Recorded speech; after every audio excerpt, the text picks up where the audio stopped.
Howdy, Possum Patty here.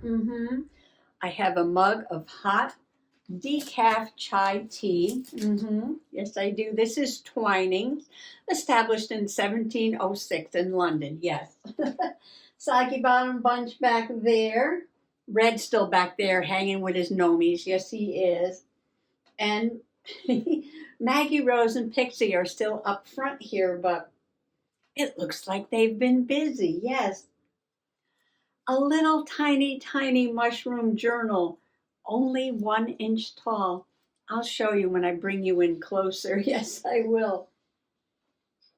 Oh, Maggie says, well, her and Pixie were watching me this afternoon. Yep, I came in, had a little bit of a play this afternoon, but don't worry, I recorded it. Yes, I did. I was playing with my mushroom journal and my love bug. Yes, and my love bug journal. Oh, just wait till you see what I did. Oh, my stars. Well, why don't you grab a cold beverage or a hot beverage and pull up a chair and sit back, relax, or work on your projects. And I'm going to show you what I did this afternoon, and then we'll come back and I'll show you these tiny mushroom journals. Yes, they're amazing. And I might just have a little bit more of a play, yeah, because I'm working on something over here. So come on along. The first thing that I want to do to get my mushroom journal together is to remove this one staple. Many folks just leave it just like this or add another one towards the top.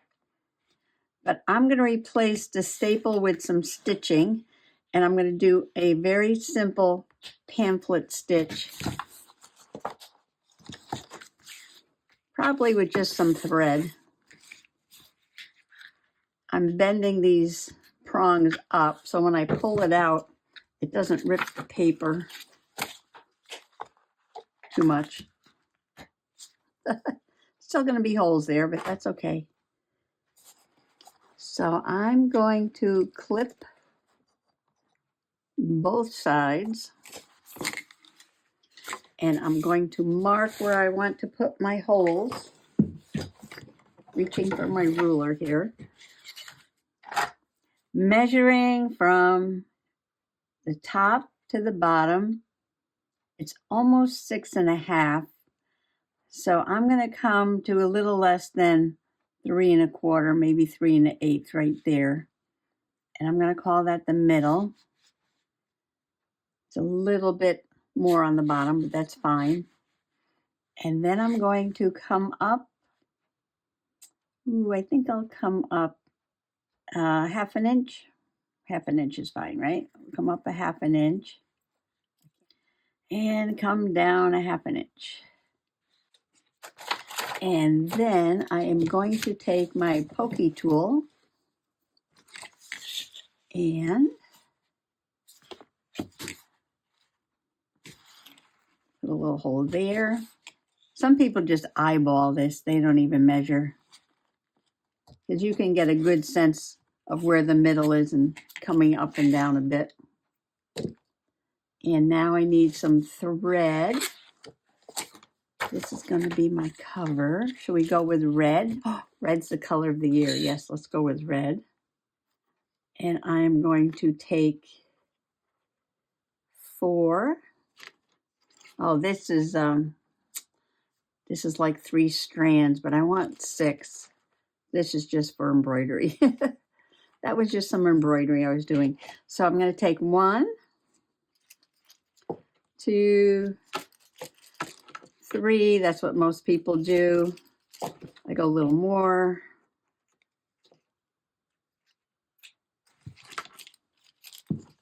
Save this. Save this little bit back on here. Get my needle that I use. If you don't have a pokey tool, you can use something like a large pointy nail. So my needle threader and my needle. Pull it through. Start in the middle. The only decision you have to make right now is whether you want the dangly thread on the inside or the outside.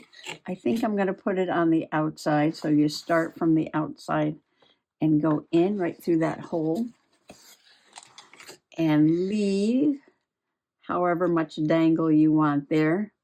Remember, you'll be tying a knot, so you'll need a little extra. I go down to the bottom and then up to the top.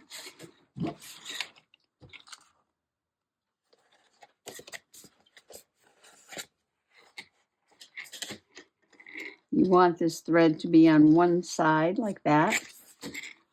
Now we're going to go back through the middle, being very careful not to catch a hold of the thread that's already there or the thread that's on this side. And you're going to come up on the other side of that thread. So you have one piece on each side. You don't need the needle. Lock that away. Pull it tight. Get one of your fairies to put their finger down on that like that. And make a knot. And this is the most simple bookbinding that you can do. It only takes a minute. Yes, this takes a minute.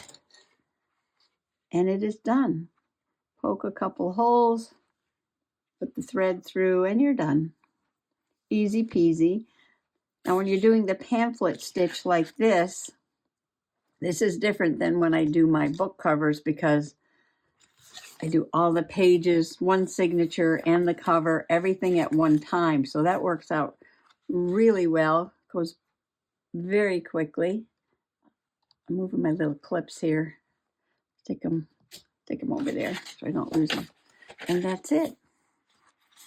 Okay, what I want to do now is just glue this mushroom picture to the front of the journal. And I was thinking about finding some pretty pink flower paper and covering the inside with that. Maybe putting a little bit of a pocket or something, a tuck over here, stick things in. Things that I want to journal about, perhaps. So I don't need my board anymore. I do need my glue paper. I don't need my ruler. Making a little space because I have so many things on the table. Yes. Move some things out of the way.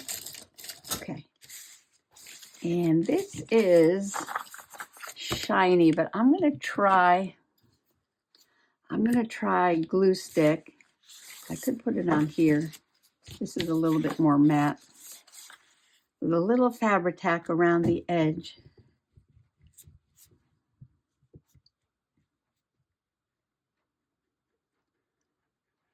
Just a little around the edge. Hopefully it'll stay down.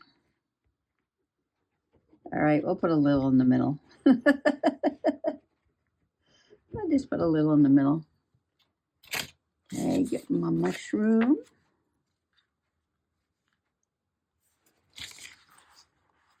That's about right. Not too bad, not too bad. This journal is ready to be journaled in. I know I'm going to do some more decorating on the cover. And like I said, I'm going to find some paper to put over here. But, you know, that's all you need for a journal. Easy peasy, right? Ready to go.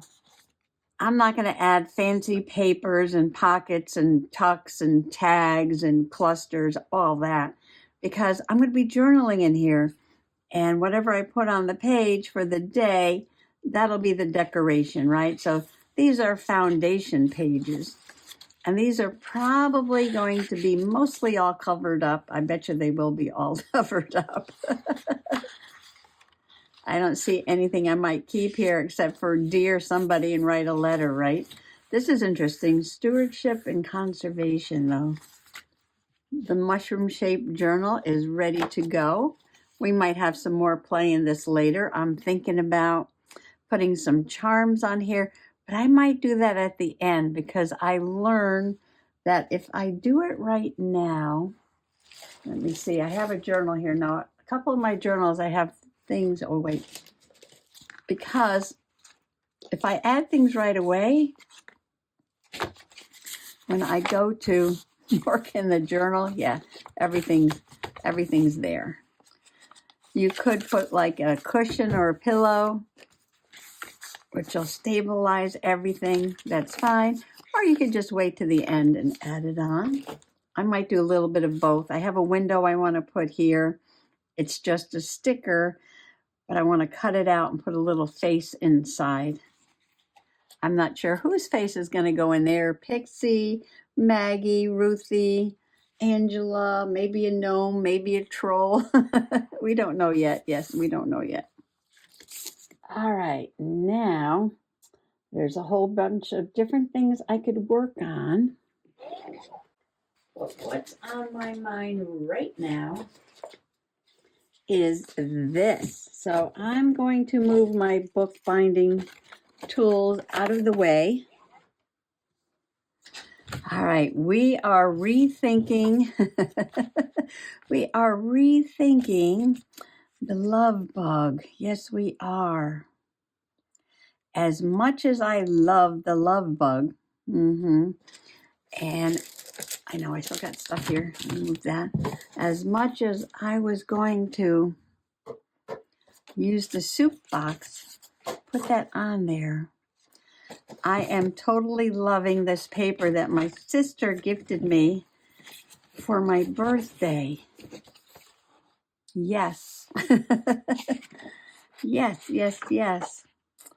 So I think I'm going to pick out some sheets, not all of them. Some of these. I might not use these maps. I might save those. But I think there were like 4 different maps I wanted to save. I might want to save that and that. Definitely going to use this. And this one. Save Manhattan. I'll use this one. And this one. And this one. I might save these posters and maps.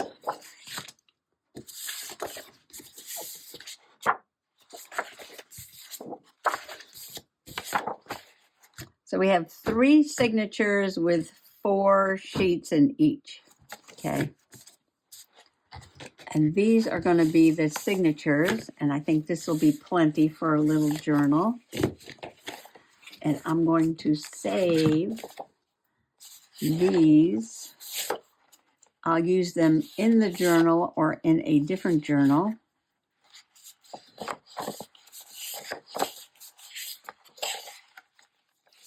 So I'm going to put these away. That's not away. I know I put them down and not away. Should I put them away?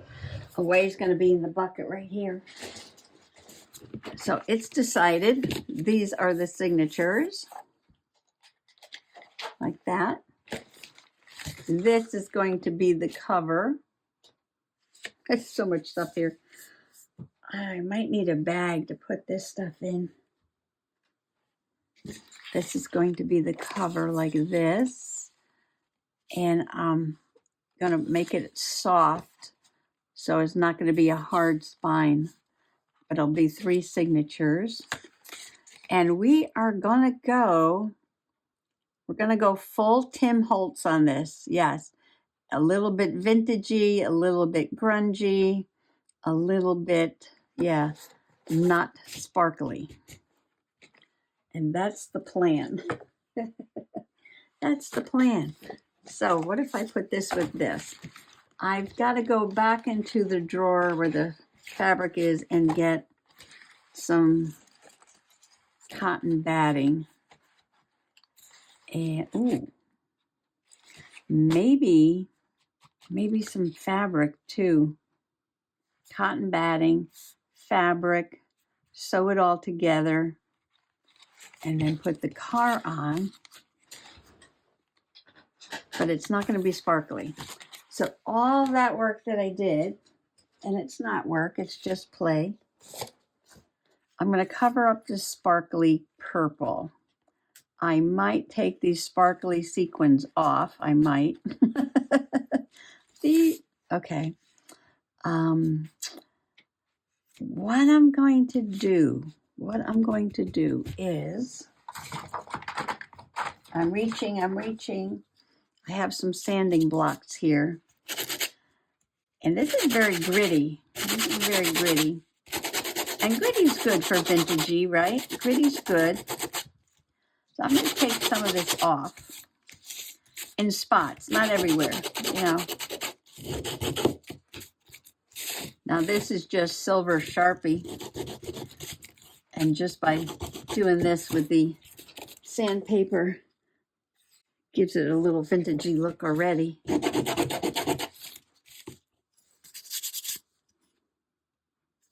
Awesome. I'm loving the effect on there. All right, now I've got to clean this off.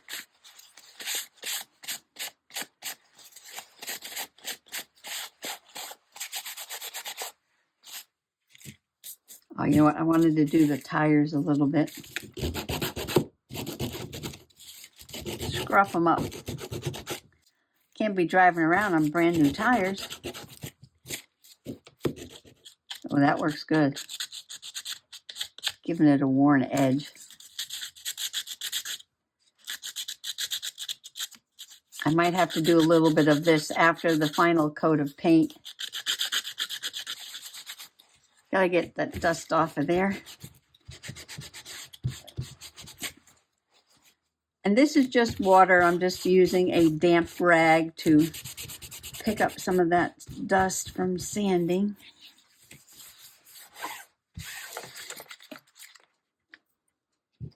Okay, we're gonna let this dry. And I have to pick out a fabric because whatever color I decide to paint this is going to depend on the fabric that I cover the cover with. So I'm going on a fabric search. This is my vintage sewing journal, and I haven't started sewing on it yet, but it's ready to go. Yes, it is. It's ready to go. And if you remember, I did use the blues, right? The blues. Gorgeous, right?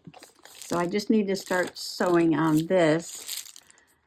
And the reason I'm showing you this is because it was a choice between these blues or these colors.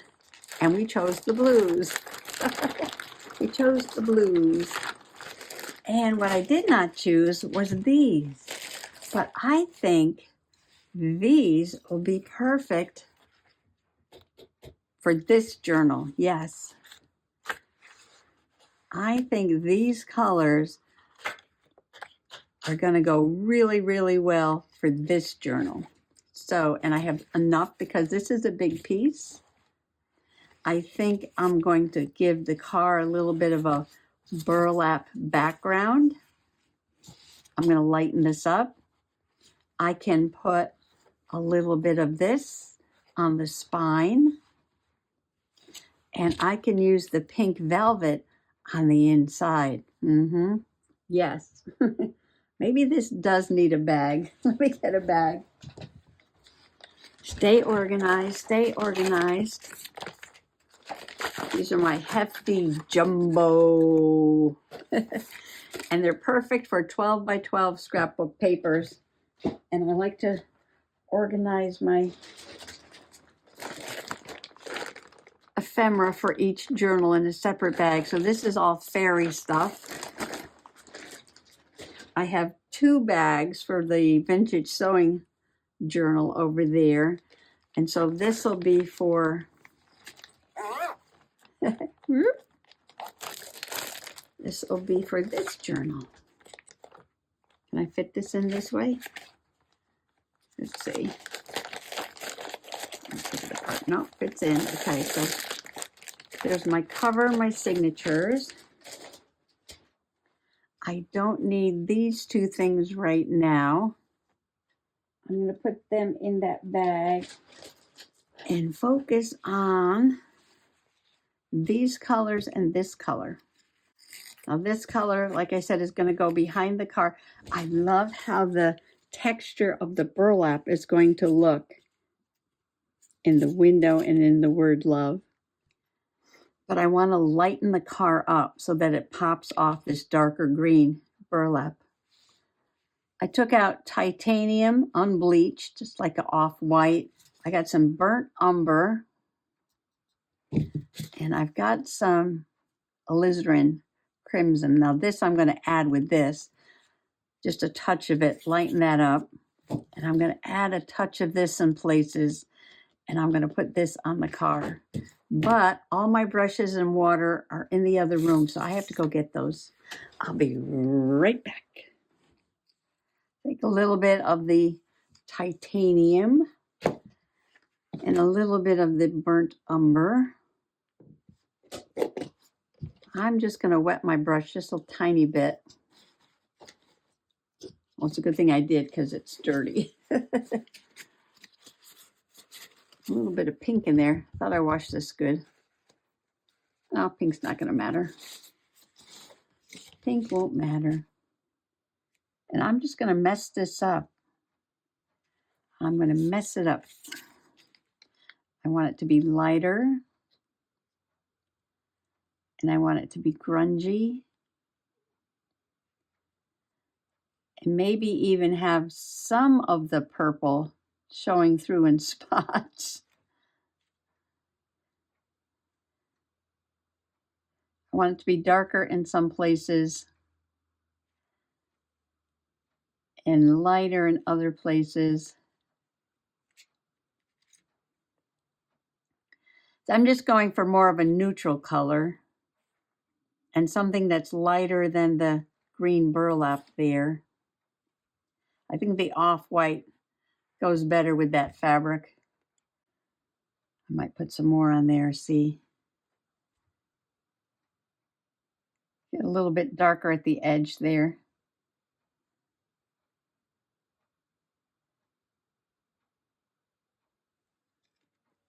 Now those hearts are a little too red. I might come back when this dries and do some more. But I'm going to let that first coat dry.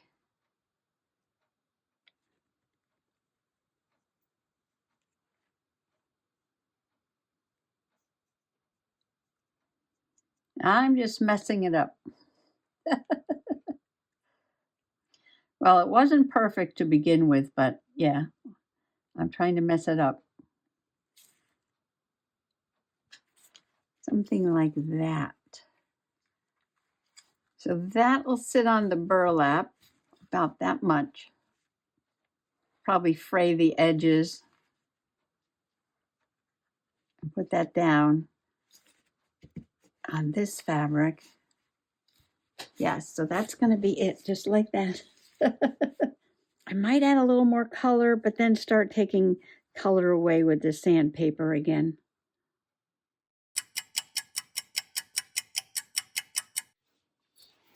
Yes, so now this mushroom journal is ready to go. I know there's still a few things I have to do on the cover. I am going to put one of those sticker windows there and cut it out and put a little face behind it. And to match these pink flowers, I'm going to look for some pink flower paper to put over here. Don't worry, I'll be shopping the stash, yes. And let's see. That's about it. Oh, I might find some charms to put on here. And Pixie just reminded me that I have this adorable applique, this little fairy with the leaves on her skirt.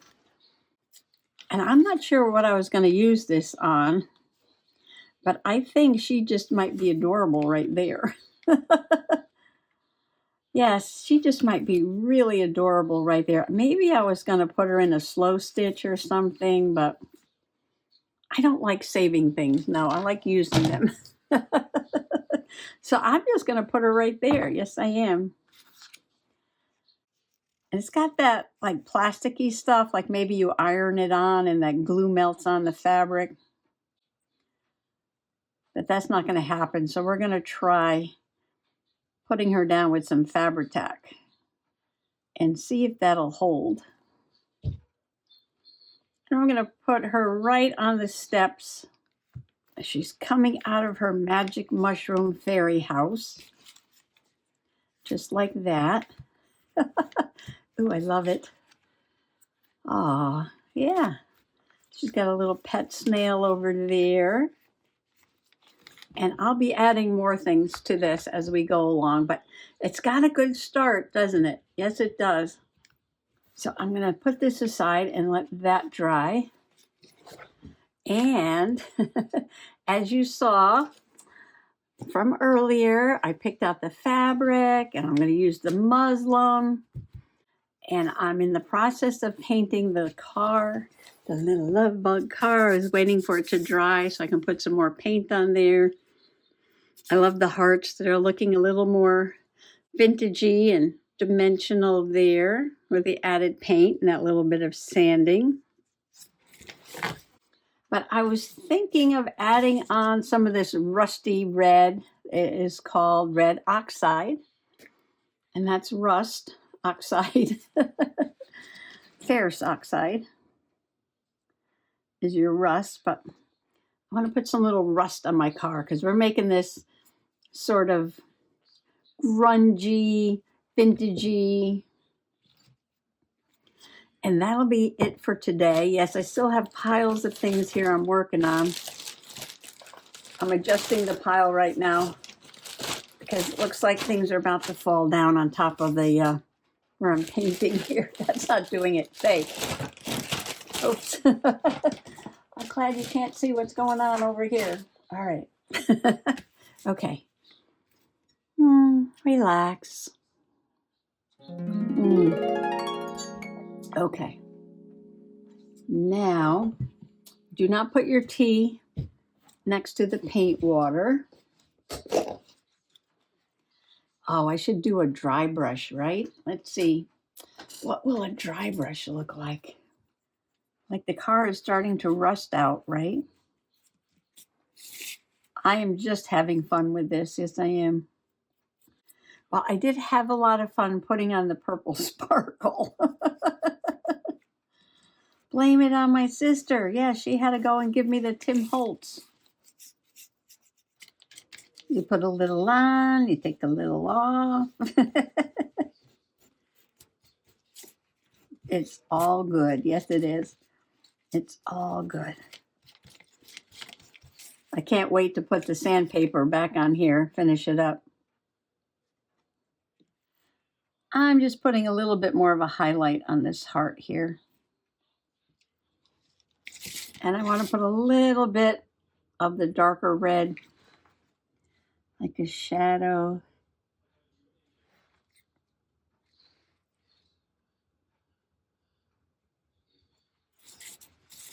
And I think I'm going to put a little bit across the bottom. Right there. Look at that. What a makeover. Okay. This has to sit until tomorrow. And tomorrow I'm going to do a little bit more sanding. And there's the mourning dove singing her song.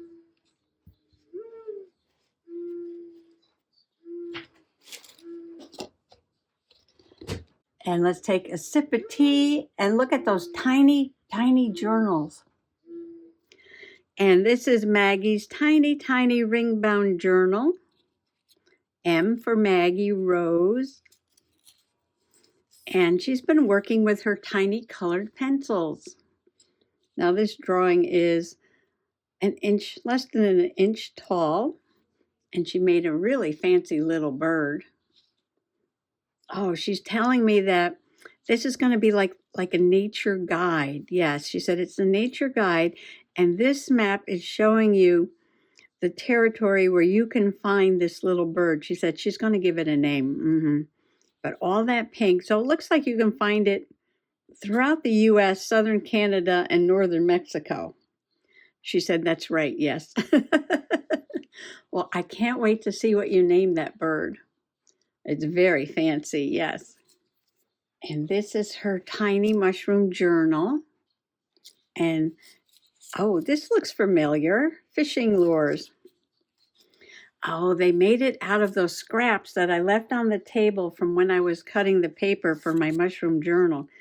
Oh, she said she doesn't have much in here yet. She put a little painty paper, and I see something poking up. Oh, one of the fish from the fishing magazine. I think that's all she has in there. Okay. Those are the two journals.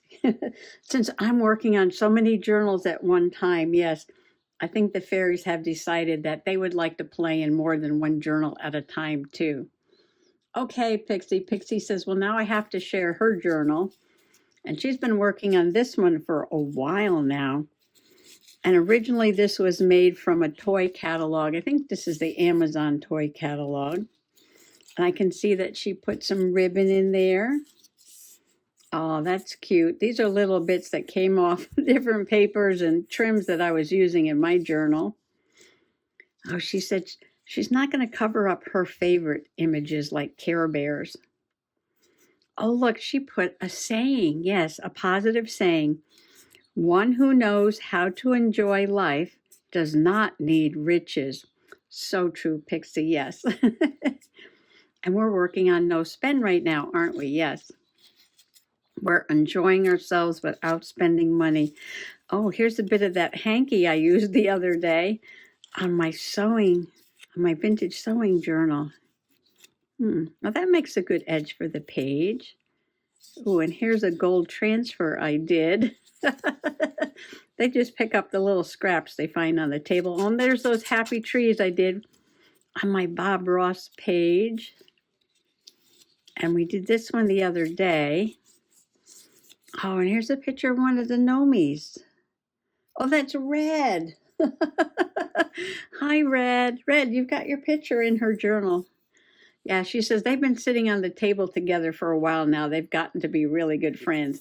And you put a little red trim there for Red the gnome, right?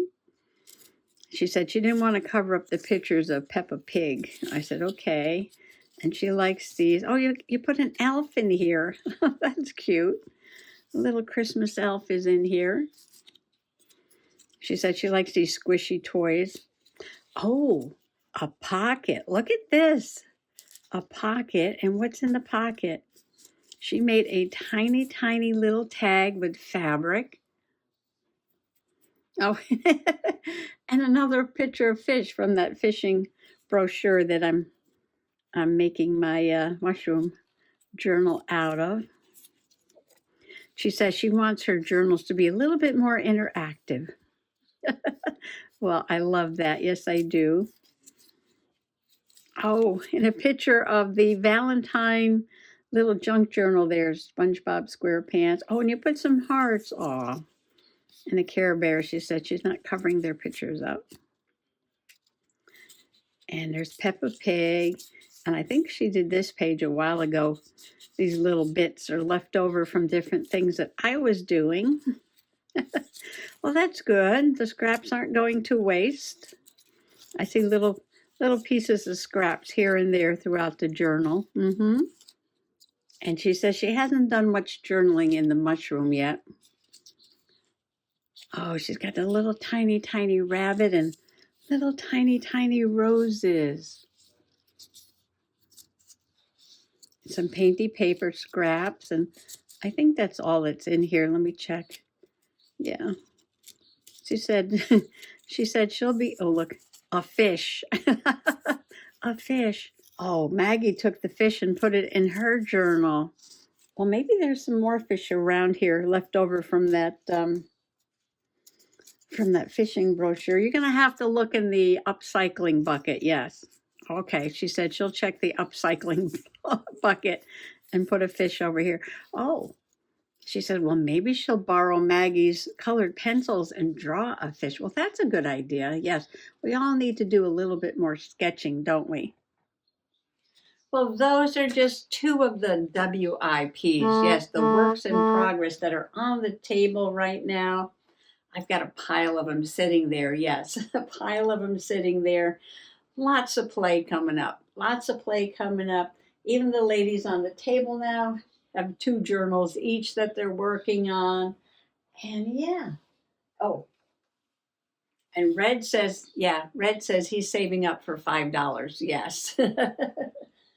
Don't worry, Red. We know you're back there. Oh, he's got the journal back there. Yes. So he likes to keep everything in order. He says he'll be getting another $5 bill. Yes. As soon as we count up 5 more days. Okay, we'll do that. And tomorrow we'll have some more play. So thanks for coming along today and allowing me to share a few projects with you. Happy junk journaling. Bye-bye. Let's take a break from painting and find out what's going on in cat country. Well, we know that things were working pretty smoothly over at the factory and on the farms and even at school. But now the kid cats are starting to get a little bit older and they're going off to college. This all went on for quite a long time, and gradually the young cats got older. The think cats at school, who kept asking the question why, went off to cat colleges all over the country when they were old enough to find out the answers that the teacher cats couldn't tell them. They were quite surprised at what they found when they got there. The cats who had taken over the colleges were in quite a quandary. College cats in the days of people had lived off the fat of the land. The professors and lecturers had lived very well indeed and had had lots of time for eating and drinking and occasionally stroking cats. And even student people were careless in their ways, leaving food all over the place. So most of the college cats had been rather fat and lethargic. And none of the professor people had done any new thinking for ages, and new thinking was what all the cats wanted. So the first lot of student cats who'd gone to the cat colleges had learned nothing very new or useful. But the town cats in the college towns had joined in on the takeover of the colleges, and they had had their say. What about these professors, they said. They're not much use at anything, are they? They'll never even survive if we chuck them out like all the other people. They just don't know the first things about life. We could keep some of them in the libraries, couldn't we? Said Harry Cat. They could dish out the books. At least they know what's in the books, don't they? Well, they should. Some of the professors had been quite kind to cats in that absent-minded sort of way they have, which means they don't really care, but at least they're showing willing. So those ones were kept in the library so that they wouldn't just curl up and die when exposed to the outside world. But there were professors who had been known to cut up cats for experiments, and even Leader Cat couldn't stop the cats chucking them out and leaving them to whatever fate the outside cats cared to think up. The rest were just thrown out to fend for themselves. It was vacation time, so that wasn't difficult as there were very few student people about.